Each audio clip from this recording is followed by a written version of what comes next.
Yeah, it's so amazing, isn't it? I think growing up on the island, something that I really learned a lot about was learning how to wait. I think that, perseverance and persistence is really something which really is valuable, where we are. Yeah, and then being able to integrate what's lost and being good at things such like this. Yeah, but we live in a world where the anthropomorphic sort of depictions of God is sort of can be sort of as a fallibleness or something, which that's not right. And that things that happen sort of that God could have some sort of negative human emotion or something, which that's sort of not right really either much. But that God could be sort of vengeful or take revenge and or that sort of thing, or even have some sort of partiality. It's amazing because in linguistics, and then the neurology of language, it's really possible to have a deeper insight today in subliminal and communication theory. And like, for instance, if you don't really know about neurolinguistics or perhaps more subliminal communication and things, this really is where things more are at, and I'd really love for us to be able to become more aware more of all of this, because intelligence where we are, if people are sitting in the car or you're just sitting listening to our show, intelligence really is the ability that you and I have to have gone beyond or to go beyond prefixed set patterns of response to be able to survive. Yeah, so that's the definition of intelligence, the ability to go beyond prefixed set patterns of response to survive. And so then you and I, we really have got to be able to think more outside the box. And that's something more inside you as you have this beautiful piece inside. And things on the outside could be sometimes a bit chaotic. But that's how you're being inside yourself and how relaxed your shoulders are, this sort of thing, But it's amazing because, you've got language and a confusion of the tongues, haven't you? And isn't thinking sort of a syntax that perhaps just been put as a sequence and people could have not necessarily considered what that sequence is that's going on. And certainly congruency is where there's a flow, and incongruency is where something is put which is juxtaposed to something else, But people could be aware and not to polarize necessarily others, because that could be such error sort of in relation and things, and that fortifies and isolates, and that's the effect of that. But that is the communication is the response, that we're getting back, not what your intention was, But too negatives to make a positive, like as in counting, really sort of just has come into language more the Hindu Babylonian sort of influence more in our language. But for instance, like, they might spend $185,000 on a soldier, for instance, and I just sort of wonder how much they spend on a child, for education for the year. If it's $185,000 for a soldier in Afghanistan per year, So, Reuters sort of really is Tavistock, or we call that Travistock, the travesty of the stock, Tavistock. Reuters, one soldier in Afghanistan can cost up to $1.4 million a year, and the big agri farmers are the ones who sort of really are cashed in on, changing those countries over to the bank, the account. Let's see. But Congress really, spending more than collected, and all the money that's created coming from debt to us in the public, but being created just perfectly from nothing in the private, and that is really should be constitutional money, and for us as a people, to be working again, But in 1851, Napoleon, he was really concerned that an octopus would strangle them, which has strangled the world today. Napoleon and the French people really were concerned, and others too, that the money was being taken away from being owned by the people. And, war is sort of really messy, isn't it, all of that? It's sort of a groveledness and a down-regulatedness in intelligence.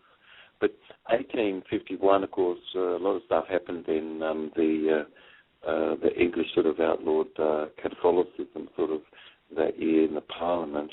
And then across the waters there, Napoleon was really underway, and it was Napoleon III sort of coup d'etat. So there was a fellow that worked with Napoleon, Count de Saint-Arnaud. Yeah.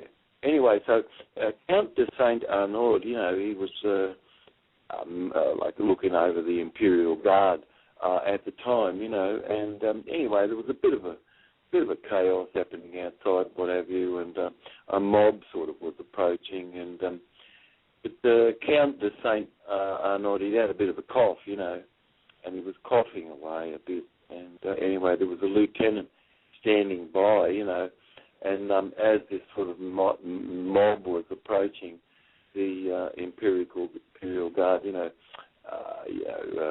the Count, he coughed, and he goes, massacrateur, and in French that sort of means my damn cough, But anyway, the lieutenant sort of heard that as a massacre them all, and rushed outside and ordered and fired on all the people that was outside, sort of killing thousands of these young boys sort of needlessly. And it was just really, an error, in language. But you really have a confusion of the tongues going on, and we've talked just a little bit about how people kind of shook hands with others and things before and after and during conflicts. But isn't it that we're doing what we can to clear up and clear away and diffuse? And shouldn't somebody do that, or are all these things just really being created because some condition is being created? Political condition. But if a country can just go ahead and be spending, like the United States, $40 billion, in diet food,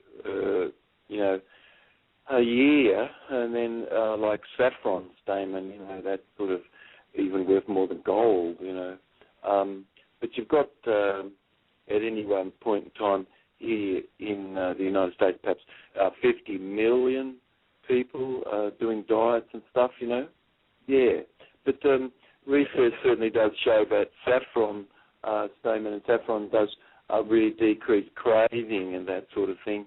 But, in the health and fitness, there's 46 billion spent in health and fitness.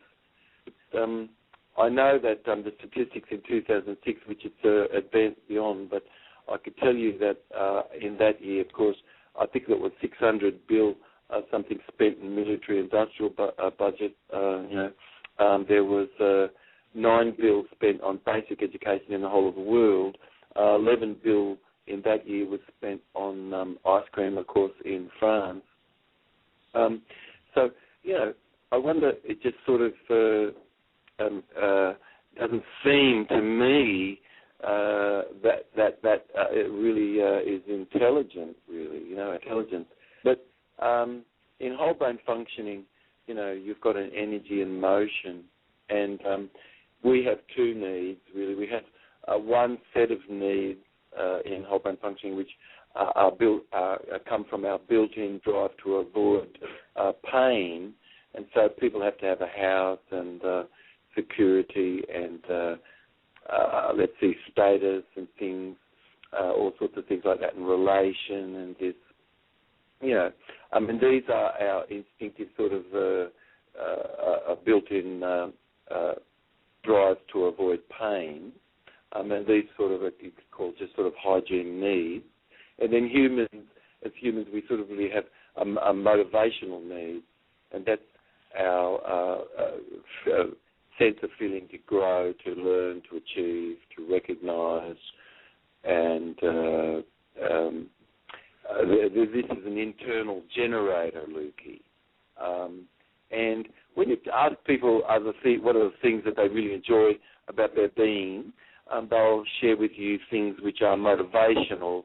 And then if you always ask a person, what are the things which has upsetting or has upset, they typically would come up with some sort of more hygiene need, like something instinctual, sort of something which was they're doing to avoid pain.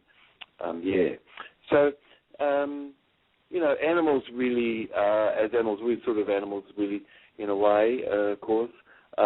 We self-medicate as animals do too.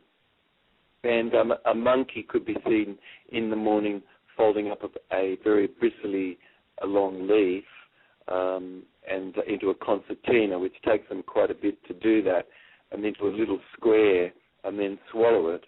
And then they could be all seen to do this, and they just get the effect of that. It feels good because, of course, it is scraping nematodes off the inside of their intestinal tract, and they just get the effect of this. You see, it feels good.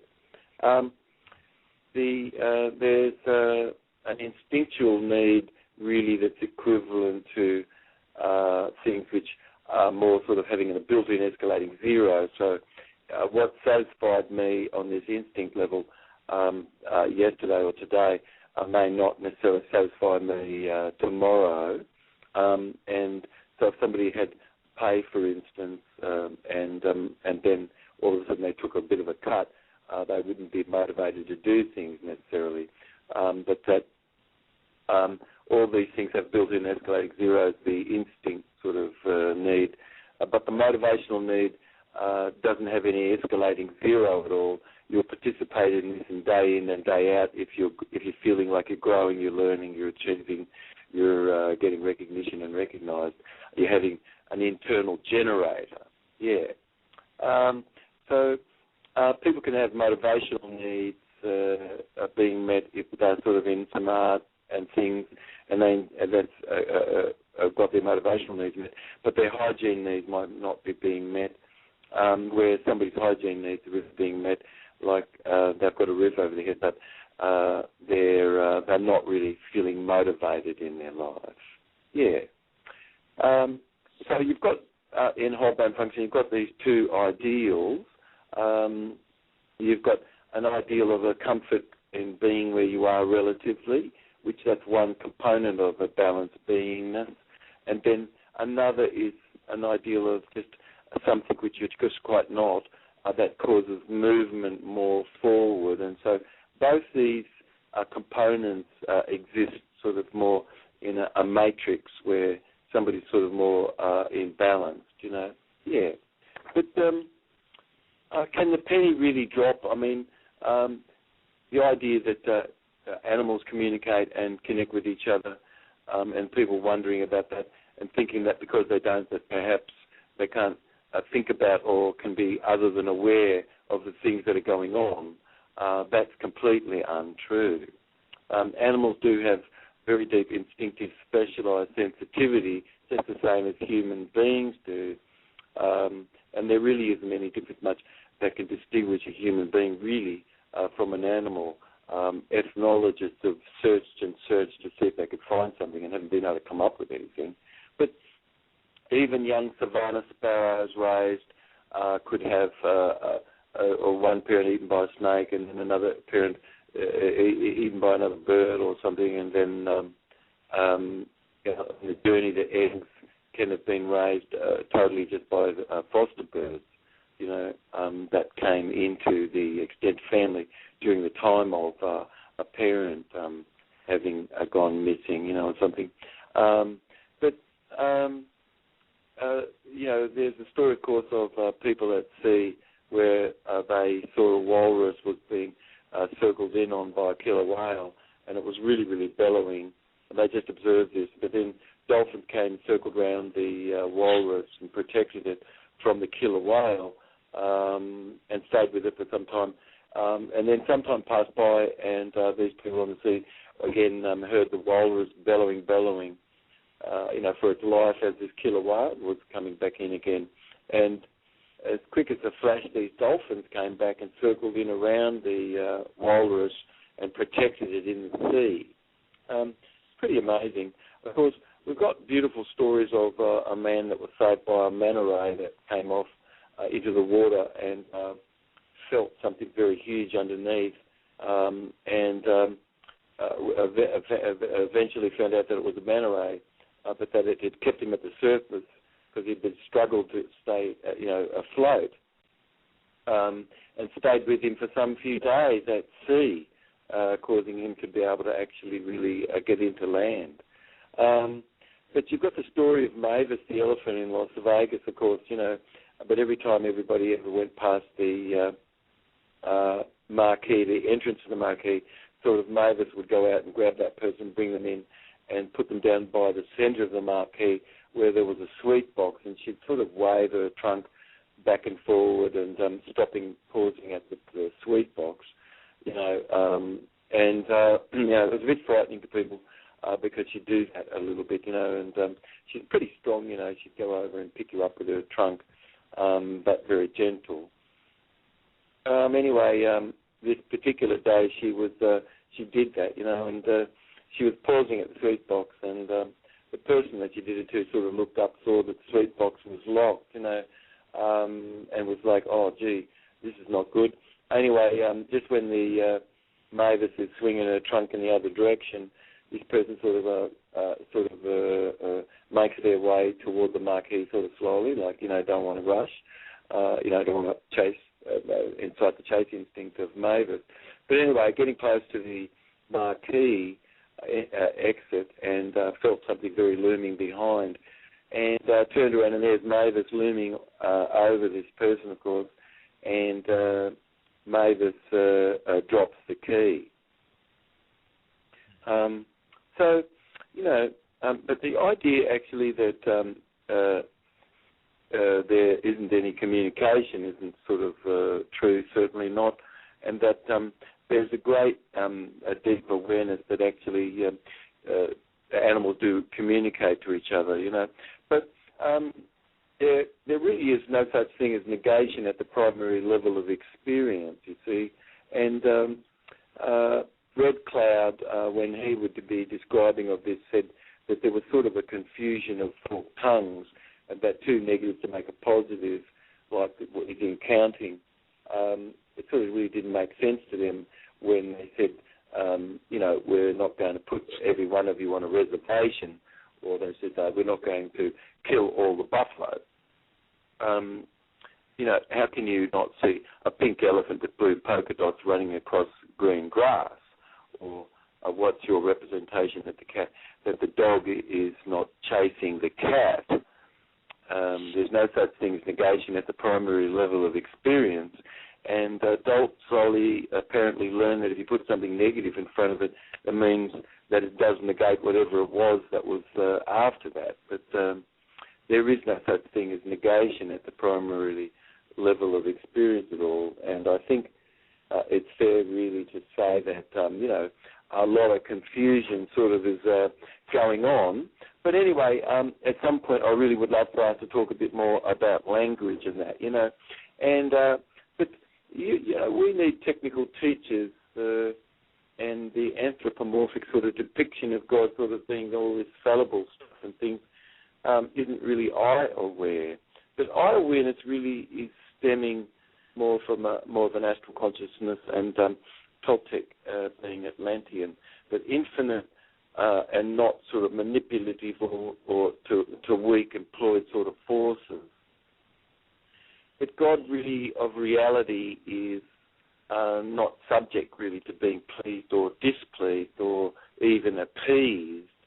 In I-awareness, this is equivalent to realization of limitedness and inability, but then also to the capacity to be able to forgive more. Because people out there in the world that can have been created sufferedness for life, they don't really know what they're doing. And this awareness really is equivalent to benevolence and being benevolent. And then people in the past who are benevolent, they cause us to, our electrics to be strong versus leaders that are really not benevolent at all. But in I-awareness, you really have the ability to counterbalance all that sort of negative phantom stuff. But anyway, you've really got to have a breakthrough, now, once and for all time, and start using your mind now to sort of empty out, so really what's useful can sort of flow in, and stop worrying, all the worry and things, so that it's possible really to be able to have a more practical ability and take on these I-awareness tools to assist you, bring out more your inner voice, which as you're in I-awareness, this is equivalent to expression more in affection and having affection, but then that's clearing away all this parental alienatedness where children can have not had the ability to express affection, and that is injury. And the same for a parent also, where child alienation can have been. But that is the reality where we are in a social engineered world, which is really wrong, all that social engineeredness. But once and for all time, people should let go all of that positionality and things. Otherwise, a lot of error and sufferedness sort of exists, people do not know what the condition is of or the limitation of that, trying to improve upon the present or trying to improve upon the past or the future, which you can't do. But this omnipresence is your not personalness, but being more in your third person, and this is sort of a way out where we are. And this is where somebody was their person. It's sort of a dualistic era of opposite, where ego was of separateness and difference and conflictedness and conflict, and heal and defend position is equivalent much more not to judge matter, really, because that's just hoisting ever more sail. If you care very much for a conciliation, you have to have two candidates. One person is to be forgiven and the other is forgiving. And one has to forgive themselves typically because they've triggered themselves so many times that something can have occurred. But I-awareness really is equivalent to a spiritual good and equivalent more to what's mutually beneficial. Yeah. And I-awareness really is equivalent more to our own inner voice, and out of the 10,000 tunnel ranges, there's just really one voice, and as you're hearing this voice, you really should be paying attention. Yeah. But I-awareness is equivalent to love, is equivalent to God, is equivalent to am, I am, or a negation, a negative force, sort of is really powerlessness, and that's sort of really equivalent to force, you see. Yeah. But an enormous amount of money, isn't it, that's spent by CERN, over there in Switzerland, that gigantic underground racetrack, that tiny little particles speed around. It's a high-speed accelerator. But apparently accelerated little particles are 300,000 kilometres per second, and it's around a 27 kilometre tunnel, which is more than 1,200 sort of super magnets, and each of those magnets are like 13 metres, in length, and you've got an enormous expense, haven't you?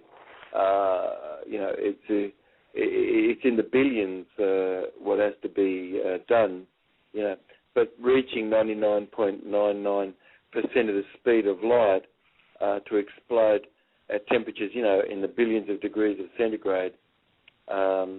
You've got little 4 points sort of collision where things are measuring devices measure what goes on there and all that sort of thing.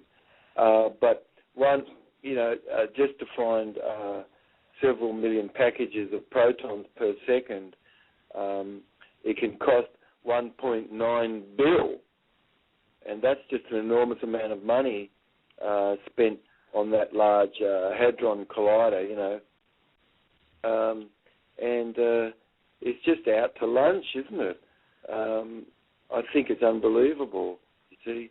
I think we've got things going on in the world where there's an enormous brain drain, where people don't even know what natural birth is. How's that, but you've got a disembodied professor-like sort ofness where only didacticness has been in education and not anything experiential, and then quants have come to be quantifiedness versus qualifiedness, and very little qualified sort of research, which our human condition and being in nature involves more qualitative ways of investigating things. But being in a world where people have all these positions and things, that sort of really stopped a lot of stuff from going anywhere and caused people to just have been stuck, perhaps, But you really are drawn forward that there's a great deep mystery, and you can ever learn ever more powerfully by being more eye-aware and tuning into your own process and making everything about your own personal development more, and focusing more where you are, because this is really gold, your own personal development. But negative forces sort of really, as we were saying, sort of is a powerlessness and causes limited mind function, and that's equivalent to force, and movement is really not motivation. You've got movement, you've got positive sorts of movement where you've got positive forms of carrots out in front, dangling, and people are just motivated by things in front of them, and they just do stuff like that. Or otherwise it's sort of a kick in the pants, and they're doing movement stuff, and these are positive and negative forms of KITA, which spells kick in the pants, which is not motivation at all, you see. You have to motivate, and the Palestinians and Israelis and Americans and Norwegians, Australians and Canadians and people in Morocco and Europe and everywhere, we all need to be more motivated, and you need conversation between countries and leaders and people, which is more whole brain patterning, and getting on with the very things which are issues rather than people just at the moment being reported apparently just walking around like moonstruck cows, a bit of it in a daze, just waiting for the inevitable. But pleasure neurologically inhibits aversion, and the pleasure and the septal region of our brain in whole brain functioning neurologically inhibits the amygdala and tegmentum, and you've got to have a large enough resource state present to collapse any stuck state, you see. But Bambi doesn't ever forget where the tiger is. And you've got only just what's too much, what's not enough, and you've got this polarized completeness. And in aversion, if somebody was aversed, the positive part of their state of being, it can have been taken up more by mania and cheerless sort of happiness, which was laughter at people's distress, and amygdala typically could be atrophied or enlarged and be not at a proper size because of stress in utero and things, But all these things, people can be furloughed ever more by being taught more whole brain patterning, you see. But you've got segregated, isolated, separated, secretarian, and distracted, and isolated, and difference, and you've got people put at the same age, and then there's no learning from older ones and younger ones, which is ethne.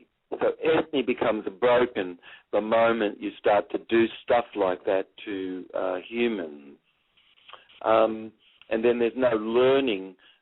People only are put to be with others that have just subjective type of reasonness, of concreteness, and so like a God, an image, and ideas of that could be just ending up as the Father Christmas up in the sky sort of thing, and not abstract reasoning, which over time comes to be more. But this really happens as a result of people being able to be with older and younger, and all walks of life being more together as it's supposed to be. But if you you're just creating an armed prostitute to commit legalized sin, and all of that sort of stuff. Otherwise, but as far as helping the enemy is concerned, anything that diffuses and is always used to diffuse and things is the very things which are meant to be, because why shouldn't you take the path of least resistance?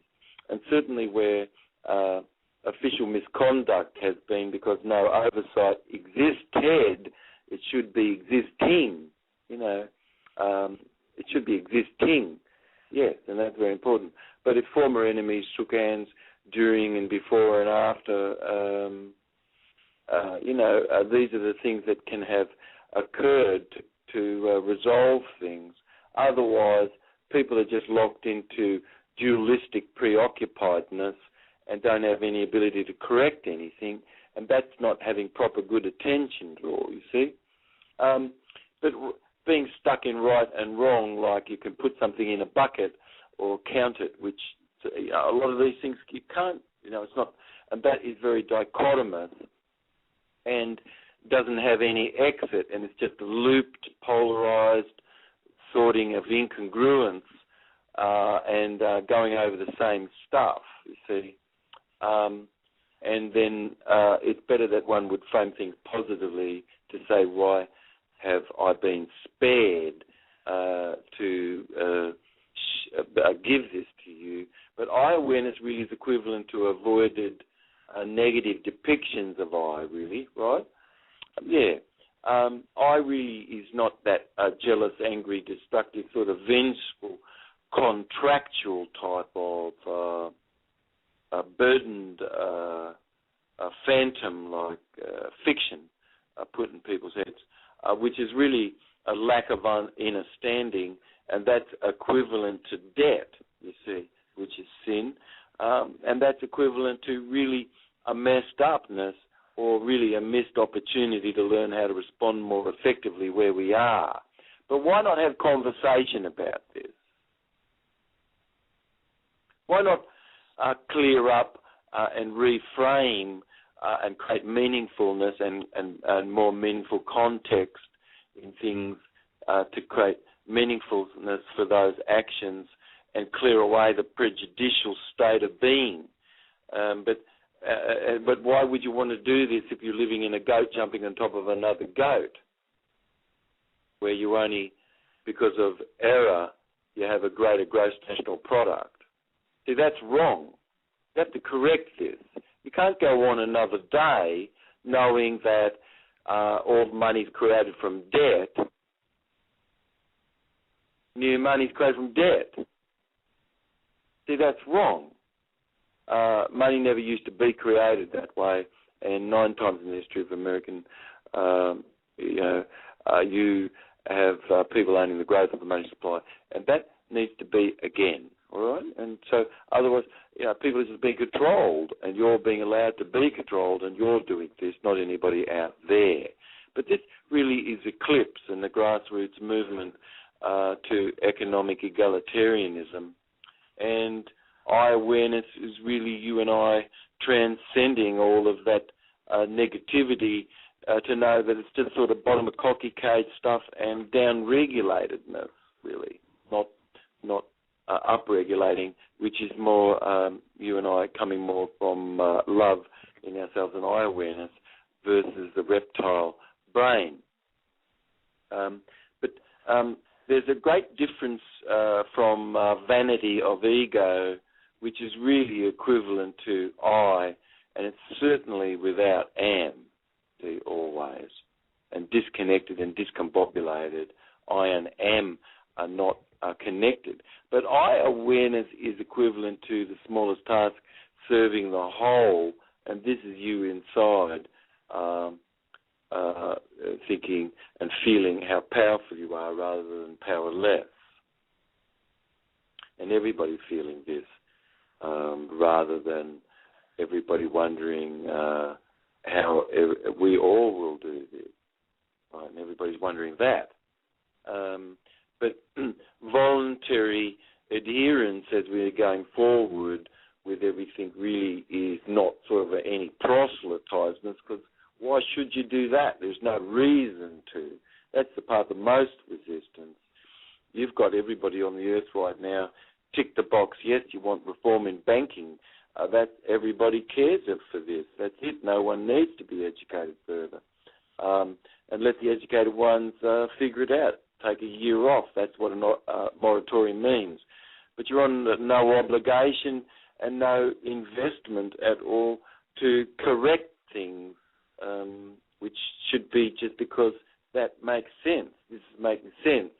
And this is not any zealot enthusiasm. Why should you have to have a zealot enthusiasm to do what's natural? That's ridiculous.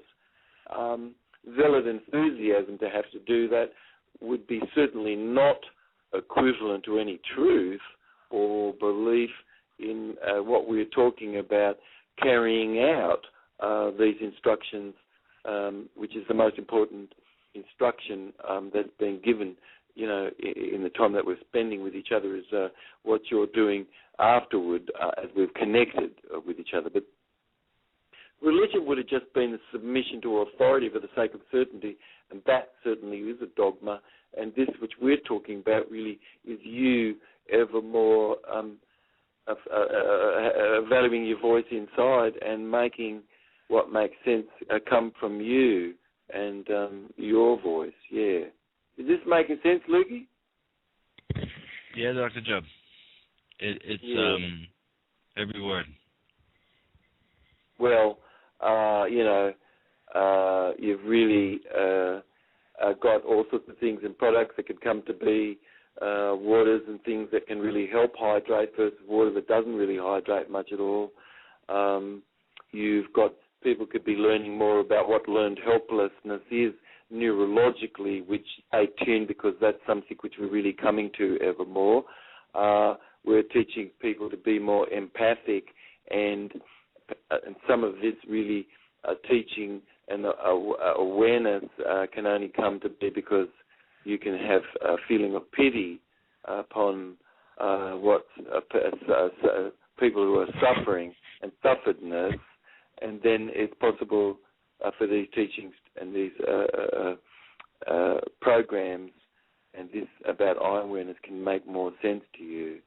But what we've just said is that where eye-aware brain is born with, and then a travesty of the stock occurs for energy to be harvested by teaching people to go up the scale and only giving them 440, and injuring so that they don't have any control, to have created learned helplessness.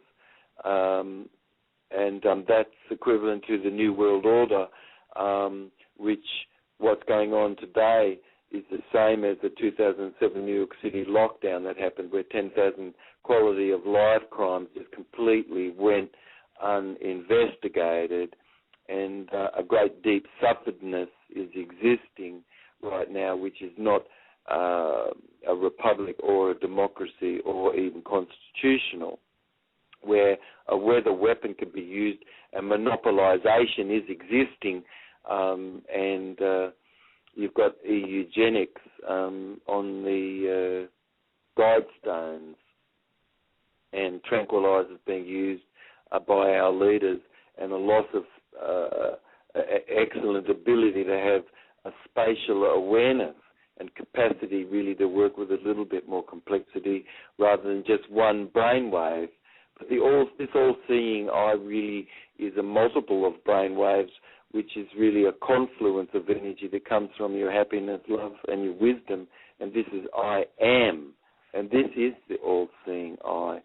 And that is absolutely not equivalent to bureaucracy of one wave, one brain, bureaucratical or bureaucite, one wave, one brainwave,